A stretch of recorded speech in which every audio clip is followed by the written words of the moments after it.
Guys welcome to my channel again. দেখো চলে এসে নতুন আরেকটা ভিডিও নিয়ে।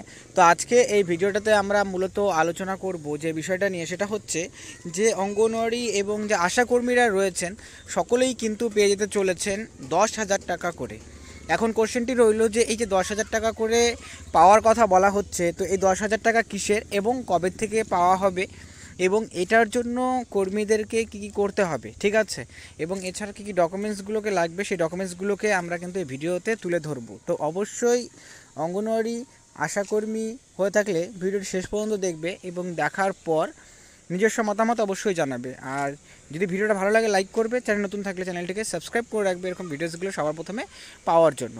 তো চলো সমালোচনা করে মেন বিষয়টা ভিডিওতে আলোচনা করা যাক। তো দেখো, সো প্রথমত যে বিষয়টা উঠে আসছে সেটা হচ্ছে যে এই 10,000 টাকাটা কিসের টাকা দেওয়া বলা হচ্ছে, ঠিক আছে। তো এই 10,000 টাকাটা কিন্তু তোমাদের যে স্মার্টফোনে দেওয়ার কথা বলা হয়েছিল সেই স্মার্টফোনেরই কিন্তু তোমাদের এখানটায় বলা হচ্ছে, ঠিক আছে।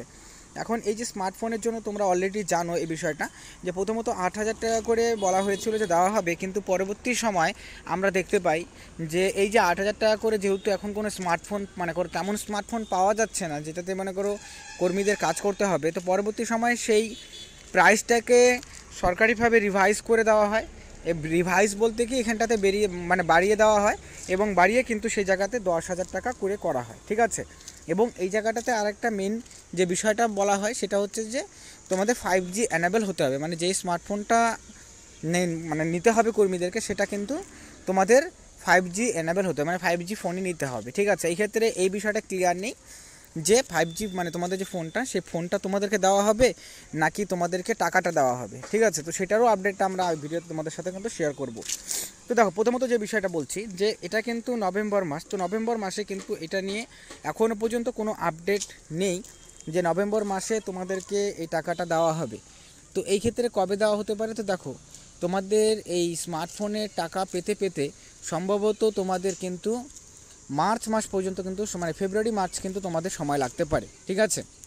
হ্যাঁ, এর জন্য কি হতে পারে, কারণ দেখো এখানে তো একটা প্রসেস রয়েছে, তো সেই ক্ষেত্রে সেই প্রসেসিংটা স্টার্ট নভেম্বরে হতে পারে, কিন্তু সেটার যে টাকাটা সেই টাকাটা পেতে কিন্তু তোমাদের অবশ্যই দেরি হবে এবং সেই টাকাটা কিন্তু তোমরা এখনই পাবে না, ঠিক আছে। সেই টাকাটা তোমাদেরকে আমি বলে দিলাম যে বিষয়টা, যে টাকাটা পেতে পেতে সম্ভবত তোমাদেরকে মার্চ এপ্রিল মাস কিন্তু হয়ে যাবে এবং তখনই কিন্তু কর্মীদেরকে সেই টাকাটা তোমরা পেতে পারো, ঠিক আছে। তার আগে কিন্তু সেইটা সম্ভাবনা নেই। এখন ব্যাপারটা হচ্ছে যে এটা কীভাবে করে হবে, দেখো যে বেসিক্যালি এটা কেন হচ্ছে ডিলেটা। তো দেখো রিসেন্টলি তোমরা দেখেছো যে ট্যাবের যে টাকাটা সেই টাকাটা যখন সরকারের তরফ থেকে পাঠানো হচ্ছিল, তো সেই ক্ষেত্রে সেই ট্যাবের টাকাটা কিন্তু সরাসরি তাদের কাছে না পৌঁছে এখানে কিন্তু একটা স্ক্যাম ধরা পড়েছে, ঠিক আছে, তোমরা অবশ্যই জানো। তো এর জন্যই কি এই ডিলে কিন্তু হচ্ছে, কারণ এই প্রসেসটাকে আরও স্মুথ এবং যাতে স্বচ্ছ রাখা হয়, যাতে কোনো রকমভাবে করে এই মনে করো এরকম ধরনের স্ক্যাম না হয়, যার জন্যই কিন্তু এই স্টেপটা। তো সেই ক্ষেত্রে আর কিছুদিন একটু তোমাদের ডিলে করার পর কিন্তু তোমাদের এই প্রত্যেকটা যে কর্মীদেরকে যে টাকার কথা বলা হয়েছে সেই টাকাটা কিন্তু সরাসরি দেওয়া হবে। তো যাই হোক, এটা ছিল বিষয়টা মেন।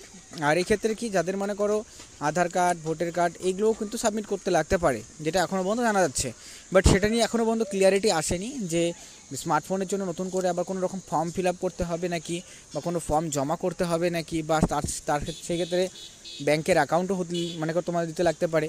তো এরকম ধরনের আপডেট এখনও পর্যন্ত আসেনি, বাট এটা হওয়ার সম্ভাবনাটা কিন্তু থাকে।